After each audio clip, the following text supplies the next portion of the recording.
Welcome back to Final Fantasy XIII. So yeah, let's continue. I should probably open this part by clarifying something you did. So the thing about Sazdeads is like, well, he is the best character in this game, and he suffers for it. Yeah. Not just in the sense that Toriyama for some reason doesn't seem to like him, but for the fact that because he is the sole character who's pretty much calling out crap for what it is, he feels like he has to suffer the most. Oh, hold on, guys. There seems to be just like me for real. there seems to be somebody over there. Let's see. Oh, a commander unit. This should pose more of a challenge, hopefully. Turn ugly? He wants to kill us without a fight. Okay then. You know. All right, let's see. All right, let's fight this guy. All right, so that seems like it's gonna be an epic fight. So Oh, I how forgot. does it go? It's Attack. a tutorial. Attack chain tutorial. View the Alright, so let's explain the stagger gauge. To initiate an attack chain, first select auto battle or attack from the abilities menu and choose the PSICOM Marauder as your target. The leader unit. Yes. So, see the bar displayed beneath the target's name? That is known as a chain. Oh yeah, this was back when it was called this chain gauge. Chain gauge. Keep an eye on this chain gauge as you strike. I usually prefer calling it stagger gauge. It's a remnant of 11. 11 also had something similar to this. It's called chain. When you attack an enemy, its chain gauge fills. Hit home and the percentage beneath increases. This percentage is called the chain bonus. The more times you hit an enemy, the more damage it will take from subsequent attacks. Continue pummeling this PSICOM Marauder, boosting your chain bonus until the gauge is full. You know, it may sound like nagging, but honestly, when you get down to it, most of this just boils down to attack, attack, attack, attack, attack.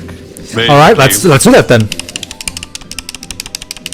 Oh wait, no, another tutorial. Okay, once the chain gauge is full, one further blow will stagger your foe. A staggered enemy takes greater damage when attacked. Chaining attacks to stagger powerful adversaries is essential to defeating them. Be aware, however, that an enemy's chain gauge begins to drain the moment it is staggered.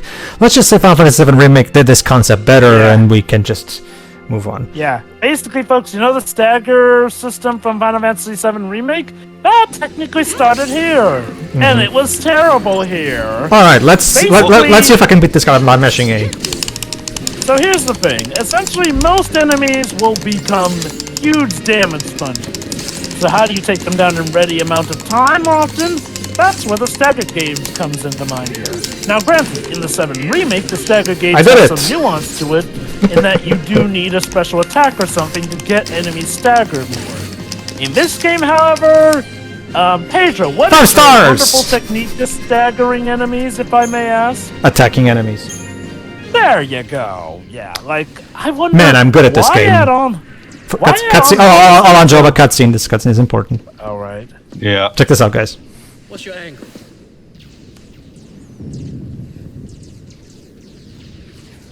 Line. No silence. Ali, we're recording. You could have just said none of your business, but she didn't even answer him at all. Did you? Did you think I'm gonna go out there and just tell everybody your secret? Dun dun dun. Yeah. Hold on. My angle. Ah, yes, she's after the false C. Okay, there you go. That explains it. Okay, so she's after the false C. What the fuck is a false C? A MacGuffin, an object, sure, it's still vague, but I guess an idea as a term. One thing that I never liked about Spoonie's review is the constant hammering about, oh, it's a made-up term, so the game doesn't explain it, not later. Like, it's a common thing in any kind of fictional story. I think the point that he should have dug into more is that, yes, we do eventually figure out what these terms are, but as Pedro alluded to earlier, the way it's paced with how we learn this stuff is very bad. Now we shift instead to this. We couldn't have picked a worse time for these characters to show up. Let me put it this way, Teo. The problem is that, yes, we do learn what falsi are. Yes. Even so, even if I knew nothing, Pedro, I would just know it's something, either an object or a person or a being, and it's important. You know? Well, yeah, but here's the thing, Teo. There's only so much time you can wait before the confusion starts harming your experience.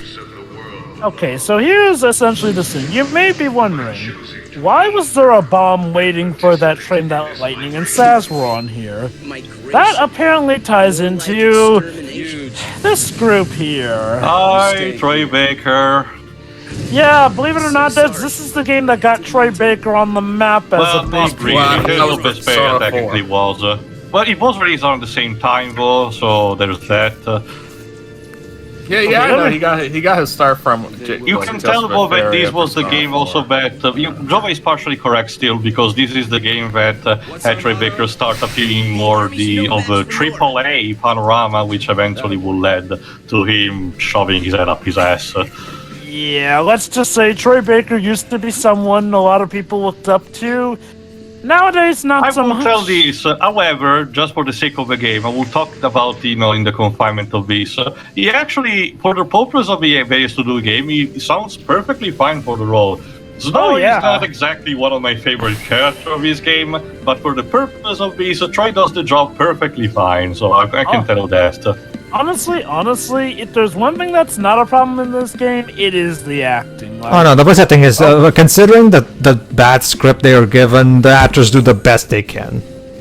They I think I mentioned this in the original run, but one particular memory that I have of marketing is that the moment Snow was revealed with these kind of cutscenes, actually, the magazine was speculating, was like, oh, this character kind of looks like Cypher from Final Fantasy VIII. Is he gonna be a good guy or a bad guy in regards to life? Honestly, it reminds me more of Zell, to be honest with you. Okay, that's what the magazine said, not me. So they were having a different guess.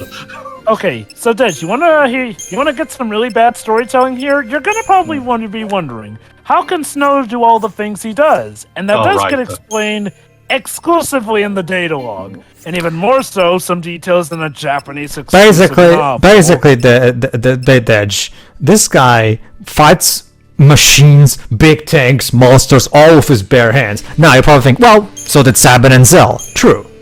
But the interesting thing is that the peaceful citizens of Cocoon live in constant fear of invasion by the forces of Pulse, the world below and supposed home of terrors unknown. There you go, that's what Pulse is. Where even a single Pulsian agent to be discovered on Cocoon, panic and civil unrest would be sure to follow, threatening the very fabric of society. To prevent such a calamity, the Sanctum, Cocoon's governing body, initiates the Purge, a government initiative officially entailing the deportation of all those who may have come into contact with corrupting Pulsian influences. Basically, this world is going through its own pandemic equivalent of sorts. Let's put it that way. A pandemic, and basically everyone who was, suspected to have the virus were taken out behind the barn, however, the Sanctum Army. However, the Sanctum Army is now brutally slaughtering the civilians they were supposed to be deporting. Realizing that the Purge is nothing more than a massacre in disguise, Snow leads the young freedom fighters of Nora in an effort to protect the Purge deportees from the Sanctum soldiers. You see what I mean? See, here's the problem. What Snow is doing here, that really doesn't make sense. Why he just decided to do that all of a sudden? Let me elaborate on my previous point. See, here's the thing. Yes. See, here's the thing. Notice how we learned all of this by reading the dialogue. Yes, if you proceed through the game, eventually the essentials of that information will be said via dialogue. The problem is, it's only about 90 minutes until we finally get all the proper info. And yeah, that's bad pacing. Put in simple. A Pulse origin was discovered within a vestige on the outskirts of Bodhum 2 days previously. Having apparently spent centuries in hibernation with humans, none the wiser to its presence, the Sanctum deemed the potential contamination by Pulse magic a risk too great to overlook, and immediately enacted legislation permitting the Purge, an involuntary removal of the Fal'Cie and the entire population of Bodhum from Cocoon. The deportees were only told that they would be transported to Pulse. I also went up on that bit. It's actually probably more simple than that. The game is probably not very, again, ideally for your first run, not knowing anything anyway, the game simply did not grab you enough for wanting to be interesting in spectral elements. Resting in Cocoon's shadow, the sprawling and enigmatic lower world of Pulse is home to a multitude of terrors. The land is commonly believed to be inhospitable to human life, Astro Boy, and a strict ban on interworld travel forbids the citizens of Cocoon from venturing there to challenge this hypothesis. Okay. Not even members of the Sanctum's upper echelon can claim to be... Hold on, I'm telling the story, since the game won't. But the attempted invasion by the world's savage armies several centuries ago is well documented. Widespread fear of a repeated assault persists among the populace even today, with colloquial references often likening the world to a manner of living. Okay, two things. One, to be fair about the Astro Boy comment, a lot of stories are inspired by pieces of other ones. I get that. But but 2, yeah, I mean, I get having bits. I get having data logs in games, but like for like say the characters tell enough of it in the story to help the player understand stuff, and if the player wants to learn more about it, but doesn't want. But the developers don't want the whole thing to just be told this is in dialogue and slow the story down to a halt. Then have more in this. And you know what's the interesting thing, Dwebs? There's specific. The data log doesn't even tell you everything, because there's information that you have to go out of your way to get from other sources, including an extra disc of audio dramas from the Japanese version of the soundtrack, as well as the information that Joe was about to bring up and me as well about why Snow is so strong. I'm actually curious, Dwib. So you mentioned you only played the first 90 minutes of this game. I'm assuming that you did not check the data log every now and then. Yes, when I did. He did actually. Up? Oh, you did? I live streamed it with Pedro. I watched him play. Yes. So you arguably had the best experience and you still quit, because I was actually going to wonder if you tried to do this without checking the data log, because anyone who tries to do this without checking the data log that I know of on their first go has been...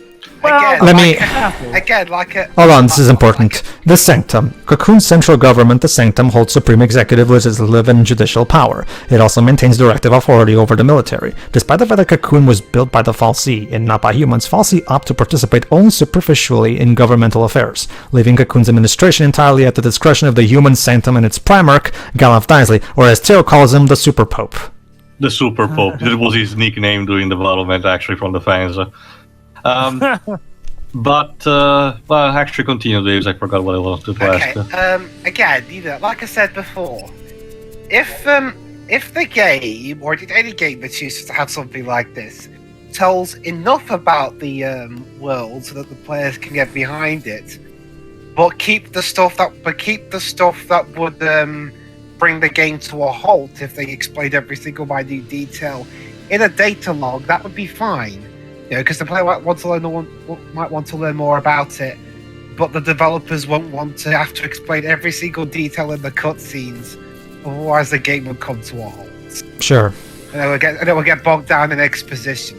But the way they do it here is kind of leaned more heavily towards the data log. And not to mention, I will argue what you just said. Now, Dwibs, is the lesser evil. I will rather have a scene where a person just exposits things to me than have this, because this is the most cold, calculated, uninvolved, unemotional way you can possibly tell a story. I get it why it's designed like this. It's supposed to represent, like I think I mentioned somewhere else, it's supposed to represent like you're reading a computer information. It's literally like an encyclopedia, digital encyclopedia reading from a computer, so all sophisticated sci-fi and everything. But there's nothing that incentivizes that. Arguably, my favorite function of the data log, which is the more important to me, is also the bestiary, basically, the enemy intel. Why? Because as soon as you use Libra, the enemy intel tells you literally everything you need to know about an enemy. All the stats that they might have, their elemental weakness, resistance, a small description, what they might fight. That is pretty cool, actually, But the rest of the game is not, the rest of the data log is not, that engaging to read. That's one of its main core problems. Okay, let me also say something that was said in the data log that we talked over. Basically, this is Snow's group is Nora, aka the group that's trying to basically protect the Purge deportees from being killed. That's the basic gist of it. Our enemies, the Cocoon Sanctum. Go on. Their dreaded PSICOM, no less. Okay, so Snow here. I'm gonna say this. I don't really care for Snow's design. Snow's design feels like it's leaning more towards just generic realism. Oh, sure, yeah, big trench coat and all, but that's an outfit I could easily wear. It's also the coat balance drawback. The coat itself is fine with the white tending to ivory, but the rest of the dress, it's black and light blue. Gone. Okay, so Snow is literally fights everything in this game with his bare hands, but unlike Sabin and Zell, he's not a monk. The monk class isn't even in this game. Period. So which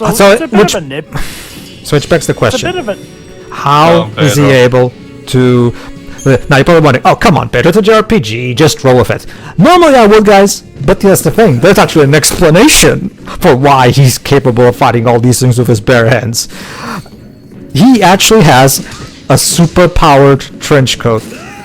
I'm not kidding. I'm not kidding. I don't remember if it's the entire trench coat or an accessory that he applies onto it, because the trench coat looks still the same. The only thing that changes is the band on his left arm, and a potential glyph or sign that appears on his back, where you actually are able to see both in gameplay and on the field. If he has I was actually about to say, like, I recall he had a glyph on the back of his coat in our original Depends on which playthrough. weapon you have, but like, say, for example, Hold on.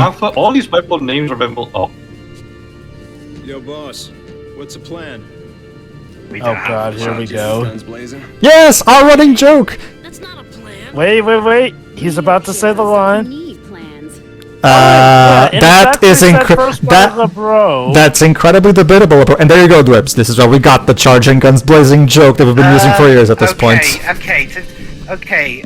be fair, I'm pretty sure there are at least a few films that I considered really good, where a lot of the stuff from the heroes was almost completely unplanned. Oh sure, but here's the thing, Dwibs. That's because the situation called for that. What Jova said. Look at someone like look at somebody like Indiana Jones.